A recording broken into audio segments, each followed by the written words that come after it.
हज़रत यूसुफ अलैहिस्सलाम अल्लाह के नबी और उनके बाप याकूब अलैहिस्सलाम भी नबी थे, दोनों लोग नबी। लेकिन हज़रत यूसुफ अलैहिस्सलाम की ज़िंदगी बड़ी लंबी है, कहानी बड़ी लंबी है। आप लोगों ने सुना होगा कि 12 भाई थे वो, एक माँ से 2 भाई और एक माँ से 10 भाई।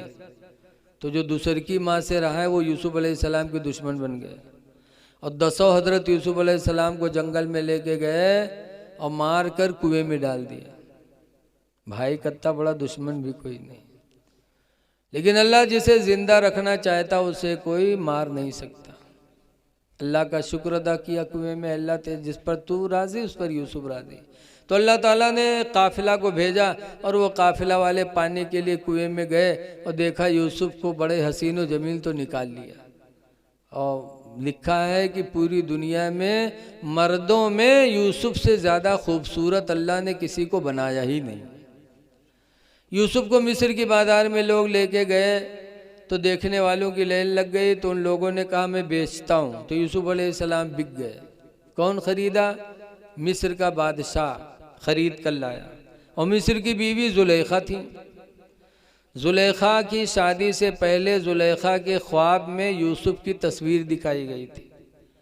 याद रखो, जिस औरत का जिस मर्द से निकाह होना है अल्लाह ने रोज़े अदल ही में लिख दिया था। यूसुफ अलैहिस्सलाम की तस्वीर जुलेखा को ख्वाब में दिखाई और जब यूसुफ जुलेखा की शादी हुई, मिस्र के बादशाह के घर में पहुंची और अपने शौहर को देखा तो चेहरा देखा और यूसुफ की तस्वीर दिमाग में थी तो भड़क गई। ये तो वो है ही नहीं जिसके बारे में मुझे इशारा किया गया था। तो यूसुफ की तलाश में थी। यूसुफ बिके मिस्र की बाजार में और जुलेखा के शौहर मिस्र के बादशाह जो थे वही ख़रीद कर लेके गए। और जब गए यूसुफ और जुलेखा ने यूसुफ को देखा तो यूसुफ के जहन, जुलेखा की जो तस्वीर जहन में थी यूसुफ की तस्वीर से मिल गई। तो जुलेखा यूसुफ की दीवाना हो गई, दीवानी हो गई। और ऐसी दीवानी हुई कि हुक्म दिया कि 7 कमरों का महल बनाया जाए। 7 मलका थी बादशाह की, ऑर्डर हुआ 7 कमरों का महल बना। और जब महल बन के तैयार हुआ तो जुलेखा पहले कमरे में लेके गई यूसुफ को, दूसरे में ले गई, तीसरे में ले गई और सब में ताला मारते चली गई। 7वें में जब लेके गई तब जुलेखा ने यूसुफ अलैहिस्सलाम से मिलना चाहा। तो यूसुफ अलैहिस्सलाम ने कहा जुलेखा दूर रहो, इस खुशी के महल को गम का महल न बनाओ जुलेखा। लेकिन जुलेखा न मानी, आगे बढ़ी। तब फिर यूसुफ अलैहिस्सलाम ने फरमाया जुलेखा सुन लो, ये तुम 7वें कमरे में लेकर के आई हो इसलिए कि कोई देख न सके। लेकिन जुलेखा सुन लो, इस बंद महल में भी मेरा रब हमें तुम्हें देख रहा है। जुलेखा न तुम बर्बाद हो न हमें बर्बाद करो। लेकिन जुलेखा दीवानी थी, न मानी। फिर आगे बढ़ी तो यूसुफ अलैहिस्सलाम भगे। जब भगे तो यूसुफ का कुर्ता जुलेखा ने पकड़ा, खींचा तो यूसुफ का कुर्ता तो फट गया। लेकिन यूसुफ रुके नहीं।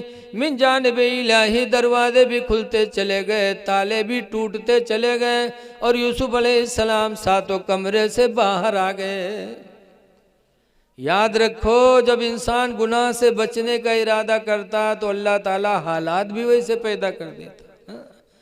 कुरान में अल्लाह का वादा है, मन यत्तक़िल्लाह, जो अल्लाह से डरेगा, यजअल लहू मखरजा, अल्लाह उसके लिए कोई ना कोई रास्ता ज़रूर बना देगा। बाहर निकल गए, सारे ताले टूटे, दरवाजे खुद ब खुद खुले, यूसुफ बाहर हो गए। अब जुलेखा जब अपने मकसद में कामयाब न हुई तो जुलेखा बाहर निकली और भल भल भल भल आंसू गिरने लगे, रोने लगी। इन औरतों के आंसू बहुत जल्दी निकलते, लागत है कि दुपट्टम लासुन लगाए रहते का। भल भल भल भल रोए लगी। आई कहा बादशाह से कि इस गुलाम की सजा क्या होगी? आपकी बीवी के बदन में इसने हाथ लगाया है, इसकी सजा क्या होगी? औरतों का मकर बड़ा तगड़ा होता है, उल्टे लाके तोहमत दर रख दिया। अब यूसुफ अलैहिस्सलाम के बारे में चे में गोइयाँ होने लगी। तो कमेटी बैठी कि इस मामले की तहकीक की जाए। तो लोग बैठे तो पंचायत में फैसला क्या हुआ, उस फैसले को अल्लाह ताला ने कुरान हकीम में नाजिल फरमाया 12वां पारा में। पंचायत हुई, उसमें फैसला यह हुआ कि ऐसे किसी को सच्चा झूठा न कहा जाए, बल्कि यूसुफ का कुर्ता मंगाया जाए, यूसुफ का कुर्ता देखा जाए। अगर पिछला दामन फटा है तो यूसुफ को सच्चा माना जाए, और अगला दामन फटा है तो जुलेखा को सच्ची माना जाए, सच माना जाए। अल्लाह ताला ने कुरान में भी फरमाया उस बात को, इनकाना कुद्द कमीसुहु मिन क़ुबुलिन फसदक़त, अगर यूसुफ का अगला दामन फटा है तो जुलेखा सच्ची, व इनकाना कुद्द कमीसुहु मिन दुबुरिन फसदक़ा, और अगर पिछला दामन फटा है तो यूसुफ सच्चे। कुर्ता मंगाया गया यूसुफ अलैहिस्सलाम का, और जब देखा गया पिछला दामन फटा था तो जुलेखा झूठी मानी गई। फिर जुलेखा बदनाम ज़माना हो गई, पूरे शहर में बदनाम। जहाँ चार मेहरुए बैठे हुए फसर फसर करें, हाय जुलेखिया तो कमाल के देश, हाय रे जुलेखिया, जुलेखिया तो गुलाम का दिल दे बैठी, वाह रे जुलेखिया। जौन बात के प्रचार न हो कोनो मेहरुवक चुप्पे से बताए दो, बस पूरा इलाका गंदा है जी। अल्लाह जाने कितनी इनके आवाज़ में तेज़ी है, इनसे उनसे उनसे इनसे। पूरी मिस्र में जुलेखा फट से बदनाम हो गई। तब जुलेखा ने मिस्र की औरतों की दावत ली, मिस्र की औरतें आए दावत खाने। याद रखो मेहरुए दावत में यहाँ भी बहुत आगे हैं, पाए जाए कहूँ तवाजा, एक एक हाथ के लड़का ले ले चल दे हैं, बस माँ पहुँची करत हैं सब, लेकिन इनके तवाजब कोनो असर पड़े वाला नहीं। वही बस माँ उल्टी करी है लड़का, पेशाब करी हैं, लेकिन इनके तवाजा न छुटक चाहिए।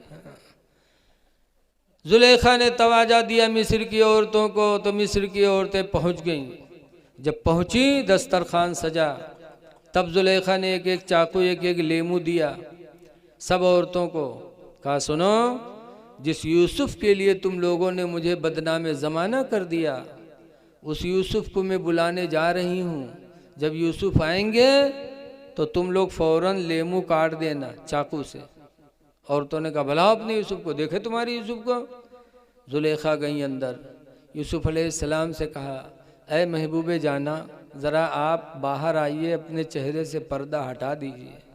यूसुफ अलैहिस्सलाम जब बाहर आए, और जैसे मिस्र की औरतों की निगाह पड़ी, लिखा है कुरान हकीम में कि उन औरतों की निगाहें हटी नहीं, टकटकी बांधी देखा कि उनका दिलो दिमाग सब यूसुफ की तरफ। और हुआ चाकू चला, लेमू कटा, लेमू कटने के बाद उंगलियां कट गईं, खून बह रहा है, लेकिन मिस्र की औरतों ने निगाह नहीं हटाया यूसुफ के चेहरे से, और बबांगे दुहल कहने लगी।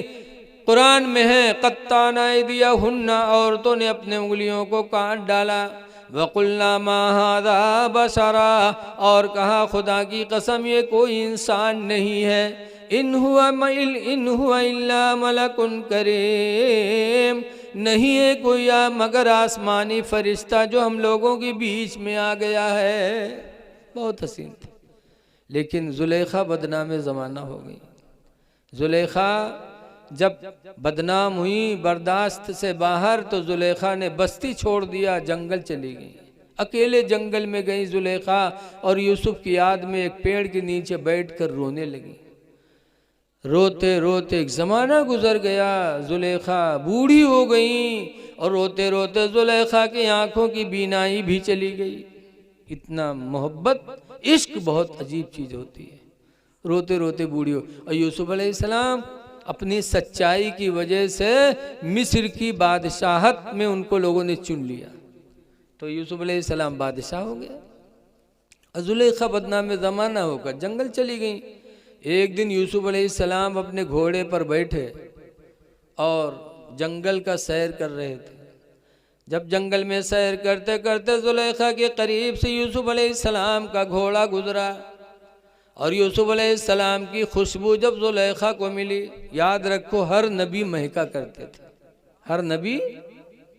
जब यूसुफ अलैहिस्सलाम महक की खुशबू जुलेखा को मिली, तब जुलेखा समझ गई।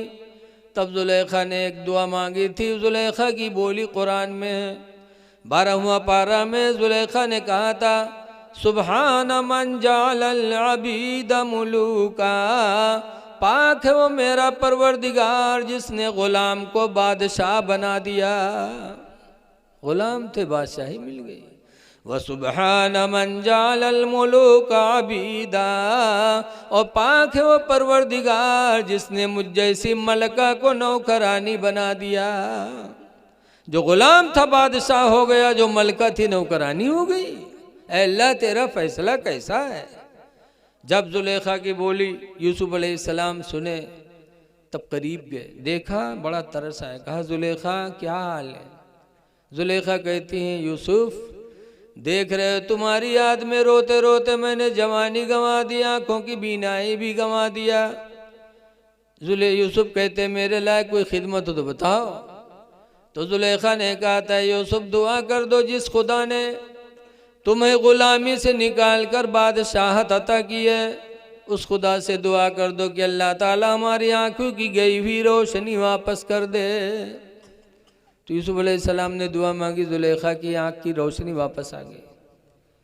कहो सुभान अल्लाह, ये अल्लाह की कुदरत है, जिस हाल में चाहे रखे।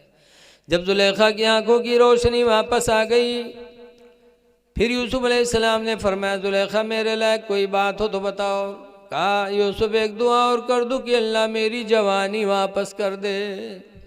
यूसुफ अलैहिस्सलाम ने दुआ मांगी तो जुलेखा की जवानी वापस आ गई। फिर यूसुफ अलैहिस्सलाम फरमाते, मेरे लायक कोई और सेवा बताओ। तो जुलेखा ने कहा था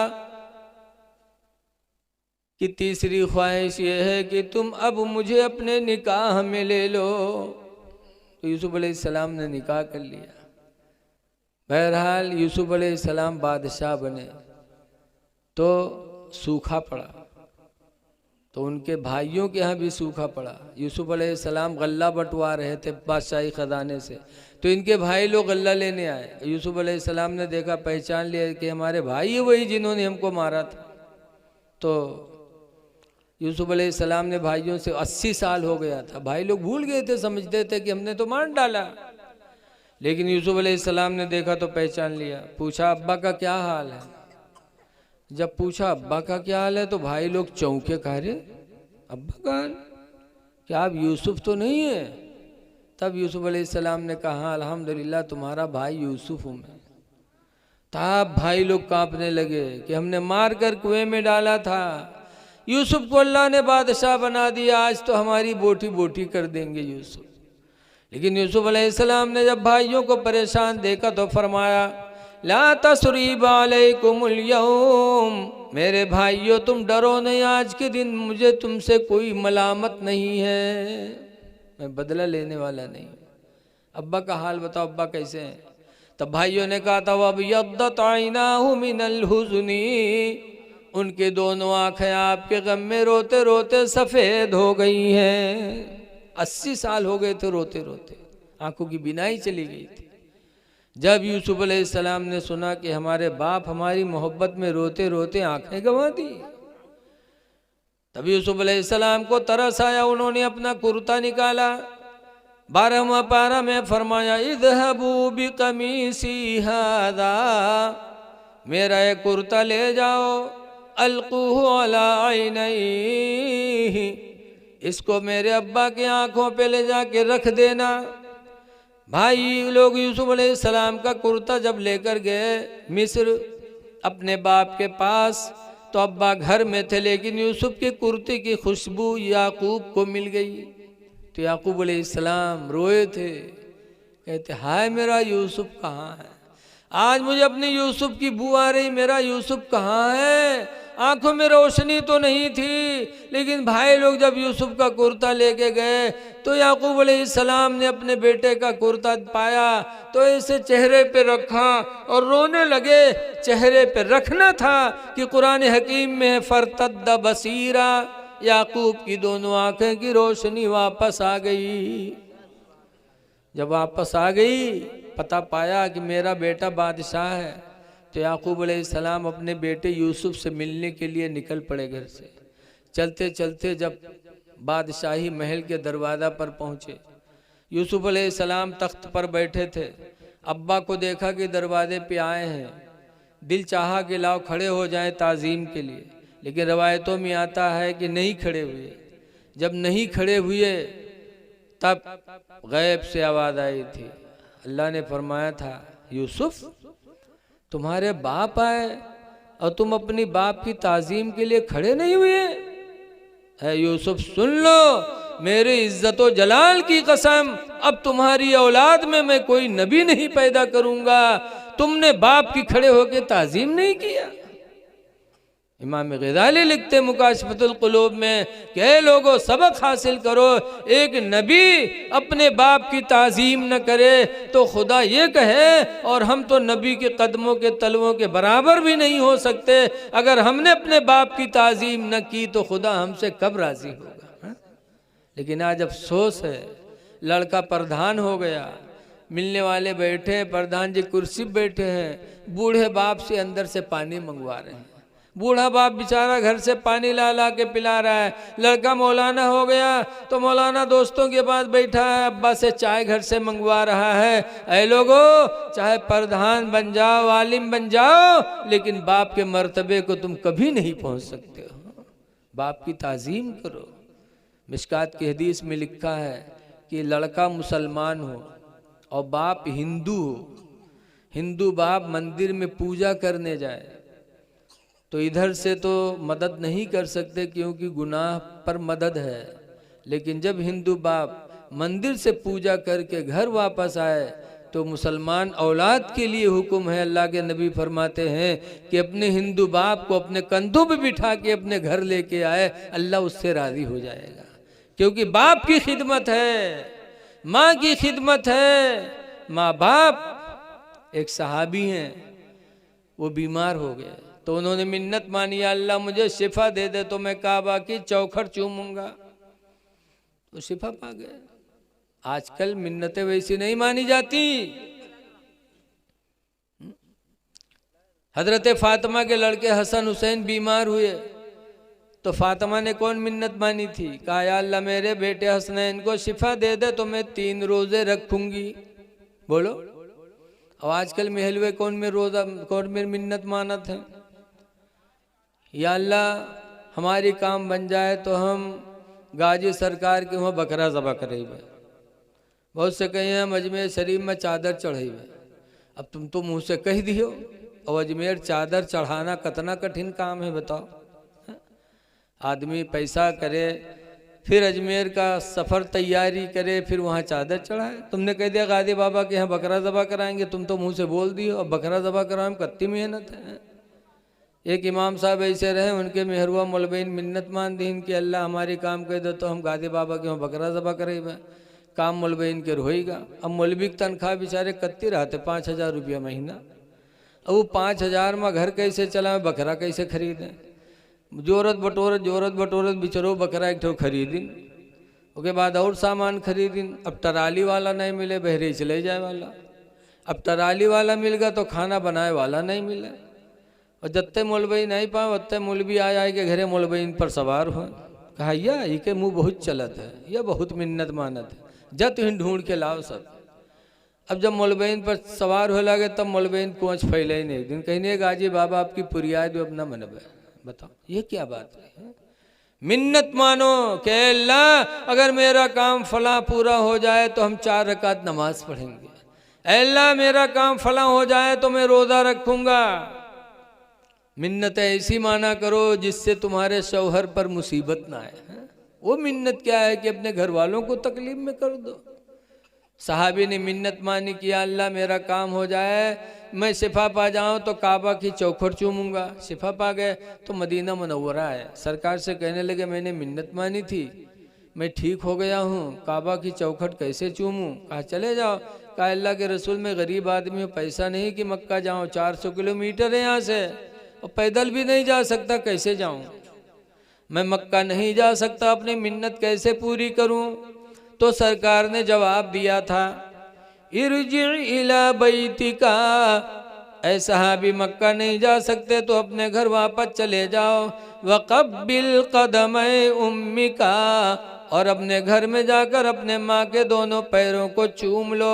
अल्लाह ताला तुम्हें काबा की चौखट चूमने का सवाब अता फरमा देगा। ये है माँ के कदमों की बरकत। माँ के कदम चूमो गोया कि तुम काबा चूम रहे हो। ऐ लोगो, माँ की ताज़ीम करो। रसूलुल्लाह सल्लल्लाहु अलैहि वसल्लम ने अपनी माँ हलीमा के लिए चादर बिछाया था। एक मैदान में देख लिया था कि माँ हलीमा आ रही हैं, तो हदीस में है कि कामा लहा रसूलुल्लाह, अल्लाह के रसूल उनकी ताज़ीम के लिए खड़े हो गए। वह बसता लहा रिदाहु, और रसूलुल्लाह ने उनके लिए अपनी चादर मुबारक बिछा लिया। तो ये लोगों, अपने माँ बाप की कदर करो। माँ की, बाप के हाथ को चूमो, कभी माँ बाप की खिदमत करो। कुरान करीम में 17 जगह, कई जगह बोलो आप लोग, 17 जगह अल्लाह ताला ने एक तरफ अपनी इबादत का हुक्म दिया तो दूसरी तरफ माँ बाप की खिदमत का हुक्म दिया। जहाँ जहाँ अपनी इबादत का हुक्म दिया वहीं वहीं कहा माँ बाप की खिदमत करो। एक जगह फरमाया अल्लाह ताबुदु इल्ला इय्याह, अल्लाह के सिवा किसी की इबादत न करो। वबिल वालिदैनि ihसाना, माँ बाप की खिदमत करो। लेकिन आज माँ बाप की खिदमत लोग नहीं करते। पीर साहब आ जाए तो उनके हाथ चूमे के लिए परेशान होते। अभी हमारे ननपारा में बरेली शरीफ के मुफ्ती अरसलान आएंगे तो ननपारा वाले उनके हाथ चूमे खातिर इतना परेशान कि हमारे मौलाना अली मुल्ला रहा, उनका दबाए दी नीलमारी मसब, उनके पसुरी पिराला कुर्ता उनके फाड़ दी। बताओ, पीर का हाथ चूमने के लिए है। पीर साहब आज हैं तो मुरीद जुट जे हैं पैर दबावे खाते, 10-10 मुरीद उनके पैर दबाई। और पीर इतने बड़े काहिल, लागत है 100 बीघा जोत किया है, परे दबुआवा करिए हैं। जब पीर इतना बड़ा काहिल तो मुरीद कामयाब हुई। इंसान की कामयाब बर्बादी का सबब सबसे बड़ा काहिली है। बताते हैं 2 आदमी बहुत बड़े काहिल रहे। दोनों कहिलवा एक दिन साथ में निकले। रास्ते में एक बैर के बिरवा देखिन, पकी पकी बैर लाग रहे हैं, तो दोनों काहिल के नीचे लेट गए। सोचिन को यही तो तूर के खवाए दे तो खाई लिए जी। दोनों परे बैर के बिरवा के नीचे, एक पैर इत्तेफाक से बैर पकी रहा है, वो गिरी नीचे। अब वो गिरी पड़ी, दोनों देखें कि कोई गुजरत उठा के रख दे, मुँह में तो खाई ली। इत्तेफाक से एक राहगीर गुजरा। जब गुजरा तो दोनों में से एक थोड़ा कह दे इधर इधर आवा, तो कह दे बैरिया उठा के हमारे मुँह में धई दे, तो उठा के धई दे तो कह जाए लाग। तो कहिलवा पुकारा तो कहाँ जाते रहे, इधर लौट, हमारे मुँह से बीवा को निकाली रे। वो लौटा 2 लात मारी संगे, कहे सारे बियो मुँह से नहीं निकाल सका था। तो बगल वाला काहिल लेटा रहा, कहे सौरी का 2 लात मार। अब हमारे मुँह पर कुत्ता मुँह उतत रहा है तो इसे कह रहा है भगाए दो, तो नहीं भगाई सर हमारी का 2 लात। बताओ, ऐसे ऐसे काहिल होंगे तो क्या तरक्की कर सकते हैं। पीर इतना बड़ा काहिल है? आएंगे घर में पैर दबवाते रहेंगे, मस्जिदों में नमाज पढ़ने नहीं जाएंगे। याद रखो, ऐसे पीर पीर नहीं हो सकते। दज्जाल तो हो सकते लेकिन पीर नहीं बन सकते। पीर वो है जिसकी नमाज बाजमात न छूटे। हमारे खन्नापुरवा में एक बाबा आए, 8 दिन होएगा बाबा का गांव, और एको दिन उनका हम मस्जिद में नहीं पावा। एक दिन मगरिब पढ़े तो 4-5 मेहरुआ खड़ी फसर फसर रस्तब करें, तो हम मुँह सुने तो आगे बढ़ गए। उनके कहा बात, तो सब कहा कहते हैं अरे मौलाना भैया बहुत जलाली बाबा हैं। तो हम कहा कौन जलाली बाबा? कहने रे बहुत जलाली बाबा है मौलाना भैया। तो हम कहा कुछ देखियो? कहने रे मौलाना भैया वो एक बीड़ी नहीं पिए थे, पूरे पूरे बंडल मांग लगा के पिए थे मौलाना भैया, बहुत जलाली हो बाबा। तो हम कहो जलाली बाबा हो कि जलाली दरूहा हो? दुनिया का नशा एक बीड़ी में पुरिया जात है और वो पूरे पूरे बंडल पिए थे तब के नशा पुरियात है। बताओ, ऐ लोगों, पीर की खिदमत बाद में है, माँ बाप की खिदमत पहले है। मारहरा उर्स कासमी होता है, हुजूर नजीब मियाँ किबला हर साल ऐलान करते हैं, लाखों की तादाद में मुरीद जाते हैं। वो ऐलान करते हैं कि ऐ मुरीदो, तुम पीर के यहाँ आए हो सोच कर कि पीर तुमको जन्नत दिलवा देगा। ऐ मुरीदो सुन लो, जब तक तुम्हारे माँ बाप तुमसे राजी नहीं होंगे जन्नत अल्लाह तुम्हें दे नहीं सकता। पीर के कहने से जन्नत नहीं मिलेगी, माँ बाप के कहने से मिलेगी। इसलिए लोगों, माँ बाप को राज़ी करो, नमाज़ों की पढ़ने की कोशिश करो, और एक दूसरे के हुकूक की अदायगी की कोशिश करो। बस आखिरी बात कह के मैं अपनी तकरीर ख़त्म कर रहा हूँ कि रसूल करीम सल्लल्लाहु अलैहि वसल्लम अरब में पैदा हुए। क्यों अरब में पैदा हुए? हिंदुस्तान में पैदा हो जाते। जो बुराइयां यहाँ हैं वही बुराइयां अरब में थीं, लेकिन एक बुराई बहुत अहम थी। वो क्या? अरब में जब कोई औरत बेवा हो जाती तो मर्द मर जाता तो औरत के साथ, बेवा के साथ क्या सलूक करते लोग? उसके चेहरे पे स्याही लगा करके शहर में घुमाते थे और उसके बाद उसको जिंदा ही मर्द के साथ लिटा करके दफन कर देते थे। कहते थे ये मनहूस है, अगर वो ज़मीन के ऊपर रहेगी तो नहूसत फैलाएगी। बाद औरतें बेवा होती थी तो उनको एक कमरे में बंद कर देते थे, उनसे बोलना चालना बंद, उसी कमरे में वो तड़प तड़प के मर जाती थी। लेकिन रसूलुल्लाह सल्लल्लाहु अलैहि वसल्लम अरब में पैदा हुए तो उन्होंने 25 साल की जवानी में सबसे पहली शादी रसूलुल्लाह ने अपनी की तो किससे किया? अरब की मशहूर बेवा हजरत खदीजतुल कुबरा से किया। 40 साल की थी, सरकार ने सबसे पहली शादी बेवा औरत से करके हम उम्मतियों को ये सबक दे दिया कि मेरे उम्मतियों, अगर तुम्हारे बीच में कोई औरत बेवा हो जाए तो उसको मनहूसिन न समझना, बल्कि उससे निकाह करना अपने नबी की सुन्नत समझना। बेवाओं की ज़िंदगी को मेरे नबी ने बुलंद फरमाया, औरतों की ज़िंदगी को मेरे नबी ने बुलंद फरमाया। लेकिन आज सबसे ज़्यादा एहसान फरामोश हमारी माँ बहनें हैं। अभी सलाम हुई है तो सलाम न याद रही, बोरी बनी ठाड़ रही हैं। दरूद पढ़े कहो तो दरूदों नहीं याद, अतहियात पढ़े कहो तो तहियातों नहीं याद, नमाज पढ़े कहो यादें नहीं है, और कहो रज्जग रात मिल जाए तो पूरी रात ढोलक गम की। खूब कही हैं सोने के थाला मजौना परोसे। बताओ सोने के थाला मजौना परोसे, बताओ सोने का थाल कितना बड़ा होता, थाला इतना बड़ा होता, कील एक ठो रही सोने के नहीं जुहात है, और सोने के थाल में जौना परोसा था। जौना का अल्लाह जाने हम बुढ़ा के आज तक नहीं जान पाओ। बताओ इतनी बड़ी झुट्ठी। फिर इनकी गोद से नेक औलाद पैदा होगी। बगौ से पाक अपनी माँ के पेट से पैदा हुए तो 18 पारे के हाफिज बन के पैदा हुए हैं। क्यों? उस जमाने की औरतें अपने बच्चों को सीने पे लिटा के दरूद की थपकियां दिया करती थी कि सो जाओ या मुस्तफा कहते कहते, खुले आँख सल्ले आला कहते कहते, कि बेटा सो तो मुस्तफ़ा के नाम पर, उठो तो मुस्तफ़ा के नाम पर। तो बच्चे आशिक़े रसूल भी होते थे, नमाजी भी होते थे।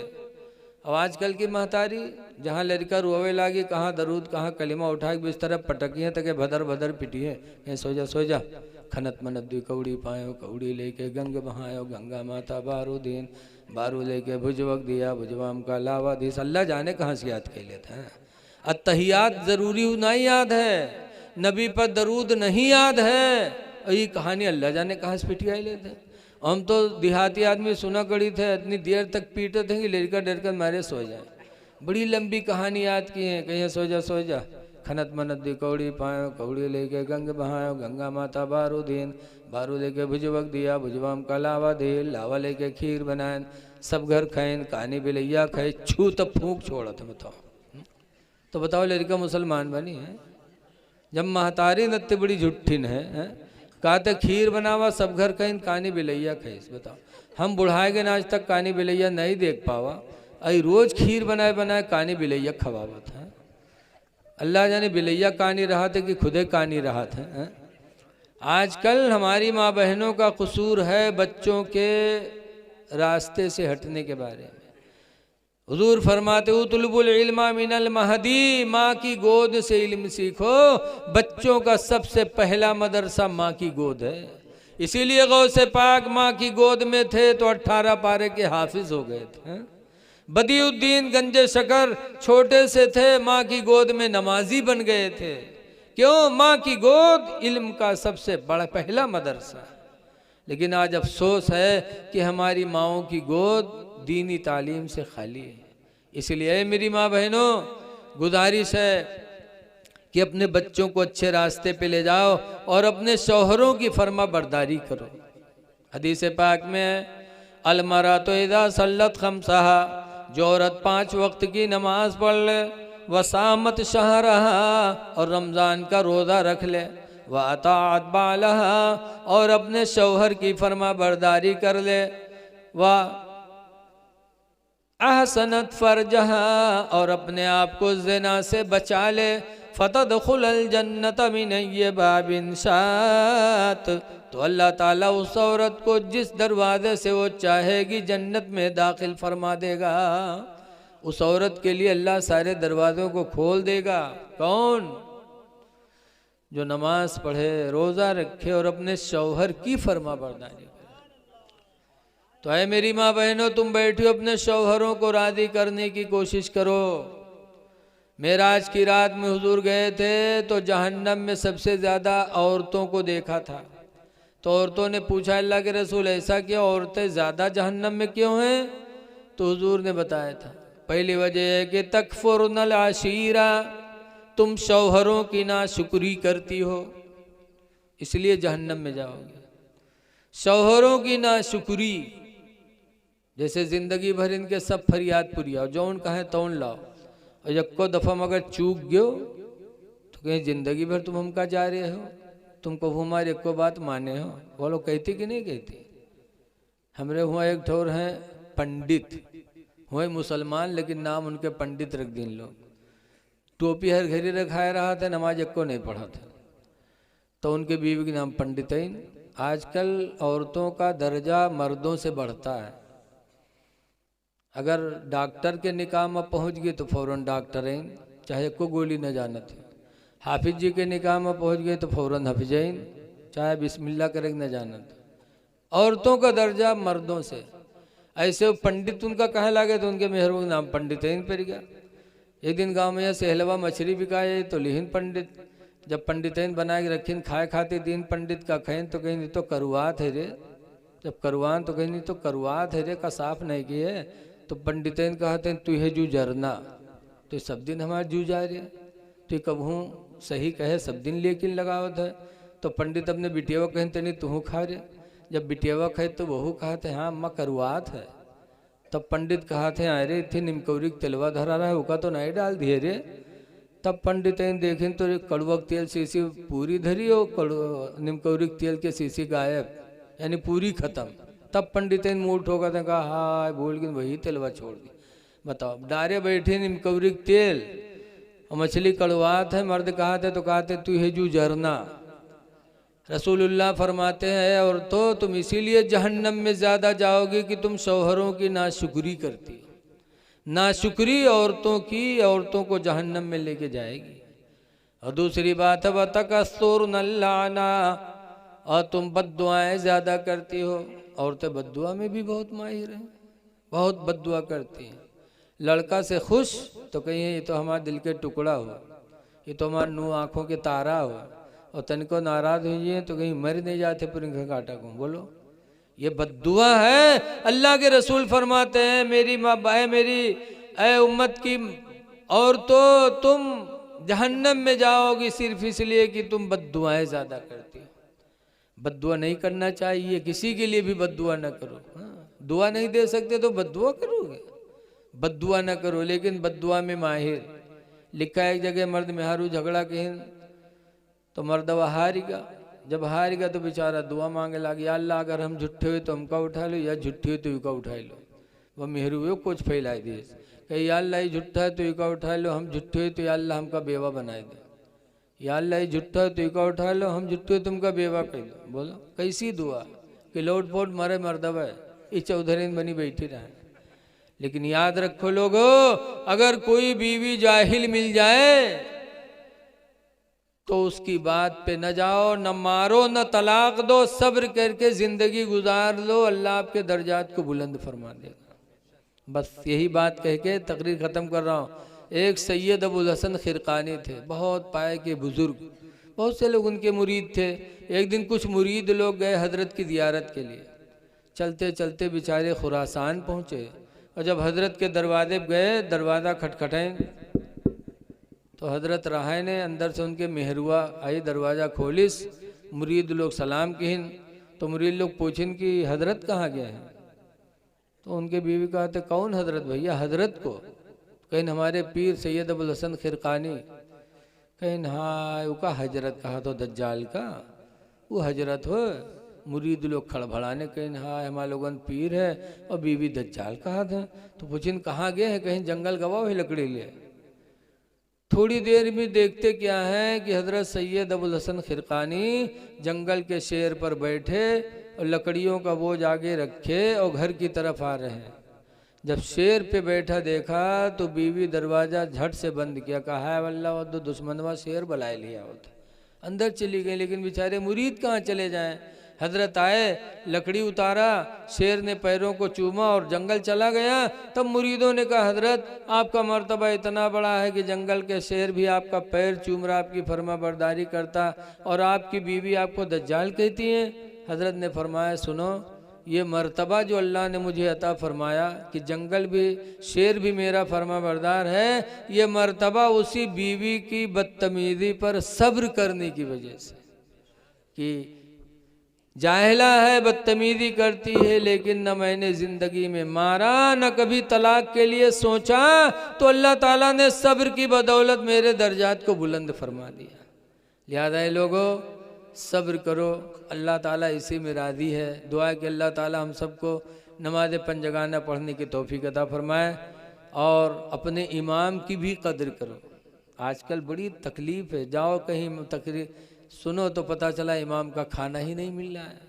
कहीं जाओ तो पता चला इमाम ने कहा है तनख्वाहें नहीं गाँव वाले देते हैं। अरे लोगों इतने बस्ती में रह करके कि इमाम की तनख्वाह नहीं दे सकते। तनख्वाह दो इसलिए कि अल्लाह का घर आबाद कर रहे हैं। अगर अल्लाह का घर आबाद रहेगा तो अल्लाह हमारे घरों को भी आबाद रखेगा।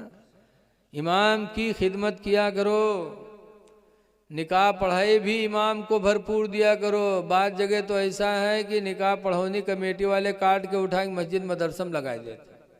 हुजूर ताजुश शरिया अलैहि रहमा का फतवा है कि कुंवारी लड़की का निकाह पढ़ाए तो निकाह पढ़ौनी 25,000 रुपया फतवा है, 1 दीनार, और दीनार 25,000 का हुआ। और अगर दोहरी कुंवारी नहीं है बल्कि दोहला लड़की है और दोहला लड़की की निकाह पढ़ाए इमाम तो उसके आधा दीनार यानी 12,500 रुपया।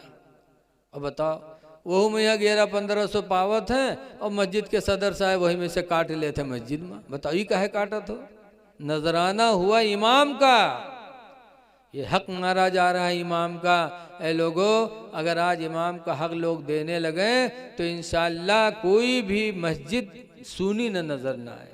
और जब इमाम खुशहाल होगा आपकी नमाज में लुत्फ़ आएगा, इमाम खुशहाल होगा आपके बच्चों को मेहनत से पढ़ाएगा। इसलिए वक्त नहीं कि बताएं, लेकिन इमाम की कदर करो, अल्लाह आपकी कदर में इजाफा फरमाएगा। इज़्ज़त दो इज़्ज़त पाओगे। अल्लाह ताला इन चंद बातों को कबूल फरमाए। खड़े हो जाइए, सलातो सलाम पढ़ लीजिए।